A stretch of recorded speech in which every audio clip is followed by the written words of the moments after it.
আসসালামু আলাইকুম। আজকে আমরা একটা দিনী কাজের উদ্দেশ্যে বের হইছি। সামনে রমজান মাস আইতেছে, আর 2 দিন বাকি। এই 2 দিনে আমরা চাইতেছি তাদেরকে কিছু ইফতারি দেওয়ার জন্য, যেন তারা অনেকজনের টেনশনে থাকে, যেন আল্লাহ আমি কি দিয়ে রোজার সময় ইফতার করব, যেন তাদের যেন মাথায় এই টেনশনটা না থাকে।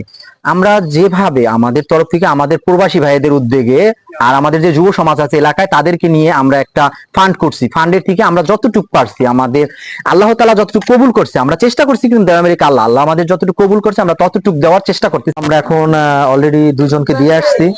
এখন আমরা আরো খালপাড়ের উদ্দেশ্যে রওনা করব। আমরা তাদের জন্য আরো 5টি না সব দিন না, এই যে তোমার একটা একজন দুটো দিচ্ছি, যারা তারা ব্যাক করালো না, ধরো একজন দুটো দিতেছি, এইটা দুটা। কেউ আমাদের এই ভিডিওটাকে খারাপভাবে নেবেন না, কেননা আমরা কাউকে দেখানোর উদ্দেশ্যে এটা ভিডিওটা ছাড়তেছি না। আমরা ছাড়তেছি জাস্ট আমাদের এটা দেখে যেন সবাই উৎসাহ হয়, সবাই যেন তাদের এলাকা ওইভাবে দেয়, এটাই আমরা চাইতেছি।